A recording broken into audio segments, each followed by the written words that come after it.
We are back with another episode of the Fire Games.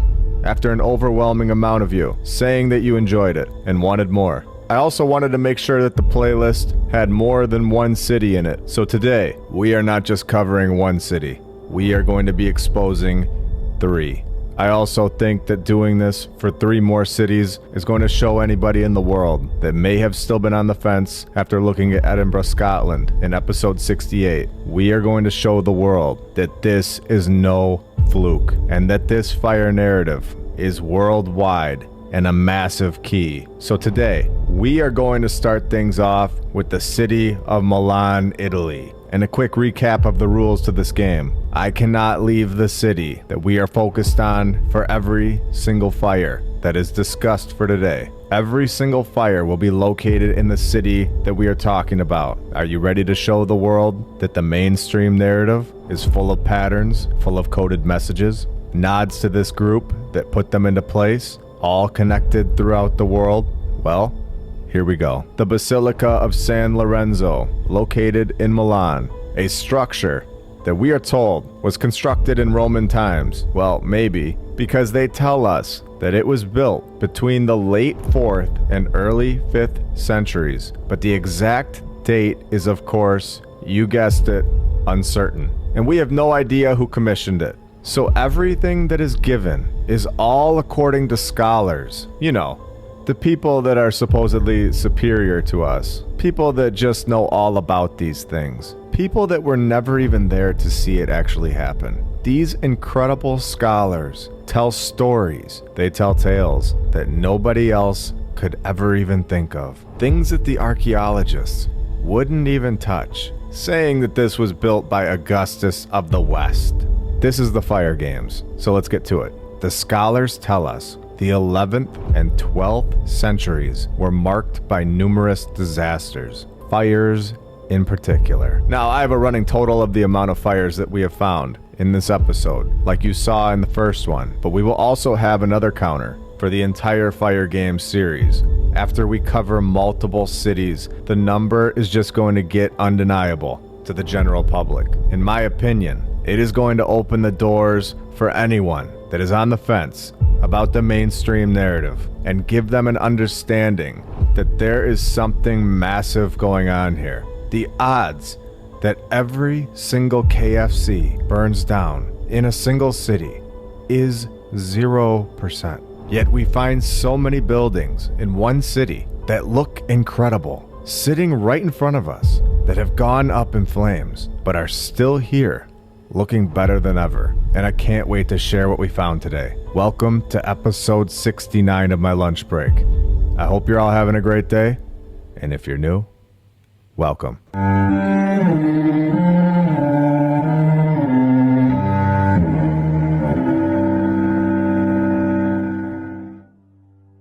And I want to thank all of our sponsors over on Patreon. Thank you to FlatEarthDave.com. You can check out his app.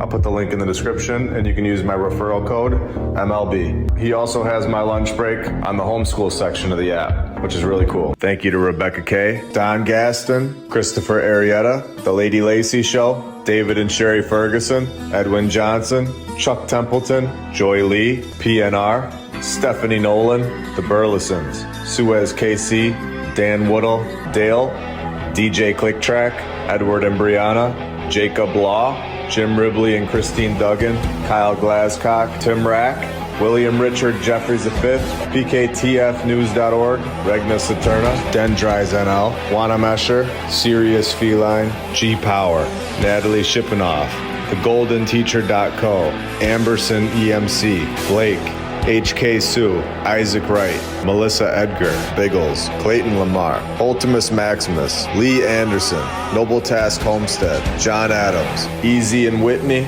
Roberts O'Zolins, Old World Exploration, Kyle Logan, Michael Powell, Sarah Fenton, The Crypto Schizo, Rick Tapkey, Ryan and Laney Benner, The Arnolds, 3D6.Space, Attila Power, VKH Bonner, Jason Neufeld, Rod James, Bell's Clarions for God, Forbidden Gecko Love, Justin Grobner Grubb, Leah Strong, Peter Batani, Buck Suey, Dakota Dunn, Eric Martinez, Ivan Apoctoli, Jesse De Leon, Jim Bro, Kit Kat, Todd K, Edwin Rice, Helmut, Charles Kruger, Daniel Zid, Glenn Gunderson, Pacific Crafted, HaggardT-shirts.com, Meta, Jason Hochberg, Marie C, Roy Schoenholtz, Wayne T, James Alt, Dan McGee, Vince Moreno, Samir Schwery, Stony Stargod, Roz Matthews, Shibba Shaba in the Darkness. You guys are all awesome and helping this channel out a lot. Santa Maria, Del Carmen, where we are told that this building was built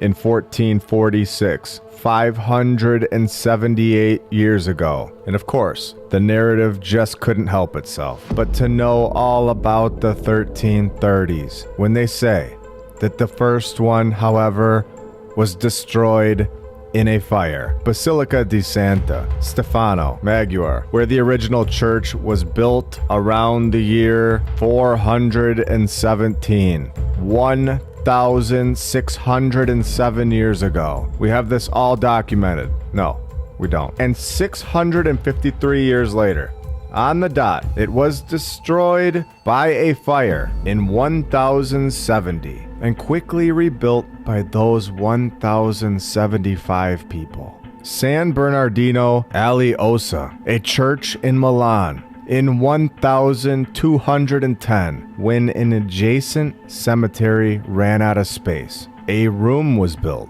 to hold bones. And you know, they have all of this written down in their local journal. So they just attach a church, no problem at all, in 1269. This was simple stuff back then, according to the mainstream narrative. You know, 755 years ago, when they were just born with the attaching churches to room skill, just embedded in their DNA. But once 1900 hits and the video camera comes around, this skill is just gone. And then they did a nice touch-up renovation job in 1679. And about 30 years later, you guessed it, it was destroyed by a fire in 1712. When we all know that this church that we're looking at is the original church. These stories are just that. In my opinion, they are tales. They are attempts to fit these incredible buildings into this insane timeline that we're given. Here is the ceiling to this place. It's incredible. The Royal Palace of Milan, where this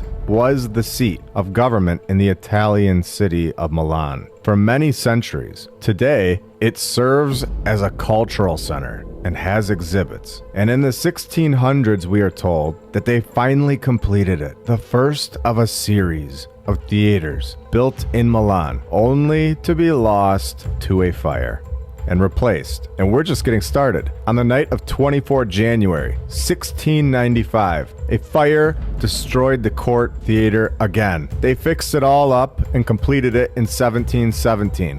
And of course, 6 years later, in 1723, a new fire accident damaged the ceremonial halls of the palace. And the incredible part about all of this, I've only seen it where they tell you who it was that actually started the fire and how it was done with proof.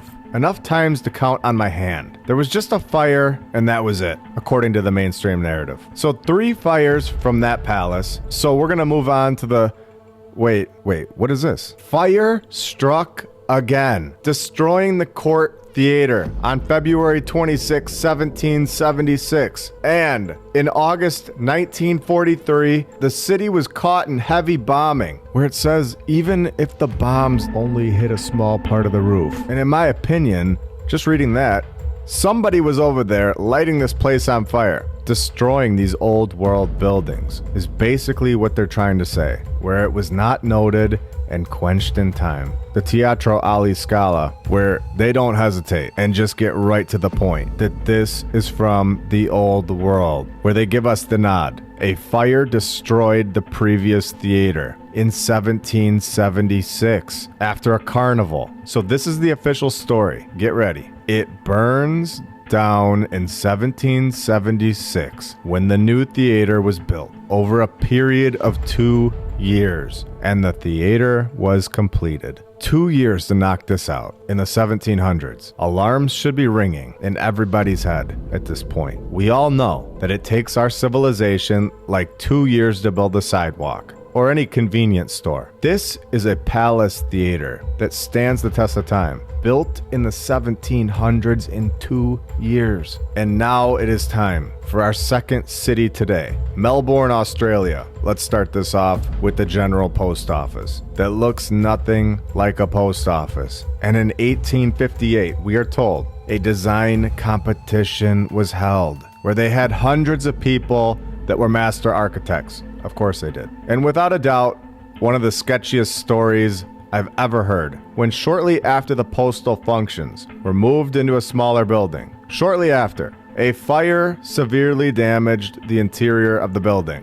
1 day before, something massive happened in New York City. It's incredible, and a clear attempt, in my opinion, and possibly a successful attempt to destroy something inside this building. And I wonder what else was destroyed the day before the New York event that I was notified for whatever reason that I wasn't allowed to speak about in episode 59. So I'll just call it the New York event from now on. We all know what day I'm talking about. Here we have a prison that is clearly, in my opinion, from the old world. We see these kind of structures in Europe, where I was watching a comedy show. It was on the History Channel, and they call them castles when they are clearly prisons from the old world. So at least Melbourne knew how to repurpose it, where that sign is built by us, and it's a little crooked. HM Prison Pentridge, opening back up in 1851, after those master prison laborers threw this thing together with perfection. And this is what we are told. In 1987, we actually get a man pinned as the guy that started a fire. So now we can use my other hand and keep count of that stat. When Street Bomber Craig and 3 other inmates on the other side sealed off their section doors and set the place on fire, where Morris didn't make it. And this fire in this little prison was apparently more dangerous than the Baltimore Great Fire, and also more dangerous than the Toronto Great Fire, where $10 million in damages occurred, which is equivalent to $346.5 million today, and everybody was perfectly fine, according to the mainstream narrative. The Melbourne Town Hall, on 1 February 1925, a fire destroyed a large part of the town hall, including the main auditorium and pipe organ. And the arsonist was apparently a ghost. There's no mention of the individual that was just playing with matches inside the palace. The Block Arcade, a historic shopping arcade in the central business district of Melbourne, where all of this was constructed between 1891 and 1893. 2 years. And the whole thing was supposedly wrapped up and completed. Designed by architects 20 man is the master architect that got this job done. On Friday the 13th in 1889, a huge fire gutted the George's Emporium. And this random fire accelerated Fink's plans to get this palace here in 24 months, where basically nobody was there to see the grand opening in 1893, because we know that this thing was most likely already here, and there was no grand opening. The Yule House, built in 1932, because the previous building burnt down, and the insurance paid out. Just like we've talked about so many times, where it looks like, in my opinion, they just went up to the top and engraved 1932 into the top and collected an insurance check. During the Great Depression, the Palace Theater, a theater that we are told replaces an earlier cinema on the exact same site, destroyed in a fire. The first one supposedly had construction begin in 1913. Which was located on the exact same site, like we have seen so many times. In 1915, they converted the building, meaning that the first one was done in like a year or two. And they go on to say they converted it to a bunch of different things, trying to trip us up, when ultimately, in 1925, Griffin was employed for yet another remodel. And what do you know? Work was almost done. In 1926, the random fire destroyed the whole building. They somehow cleaned the whole thing up, and in 1927, the next one was done, which is logical and totally acceptable. No, the Regent Theatre, supposedly built in 1929, when the cinema was subject to a disastrous fire. 29 April 1945, which destroyed the auditorium, organ, fly tower, and roof, where it's really starting to look like, all in my opinion of course, but looking like they were just saying there was a fire on the inside,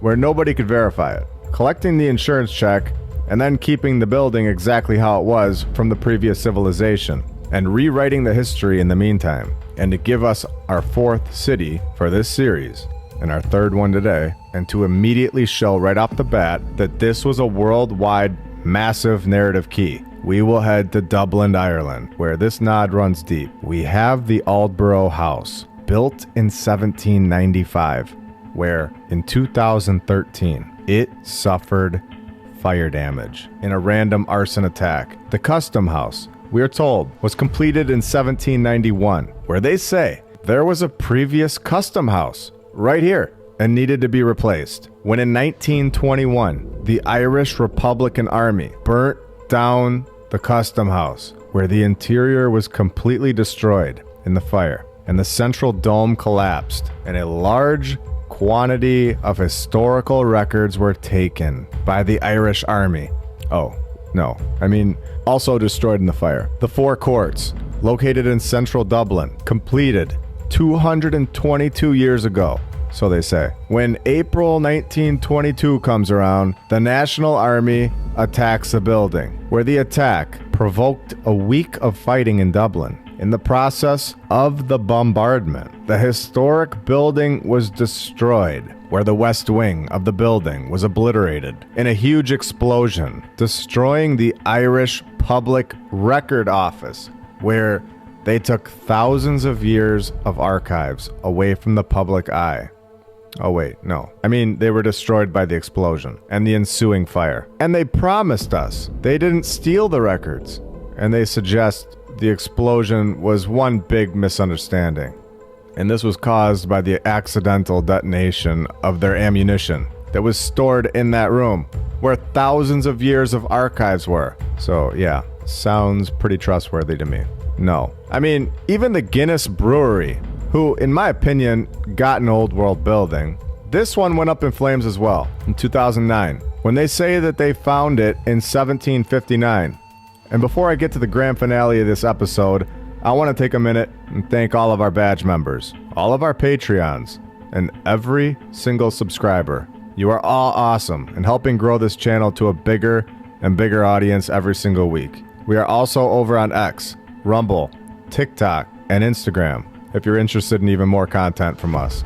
All right, it's time to have some fun and time to go after this narrative, one after the next, showing its flaws to the world.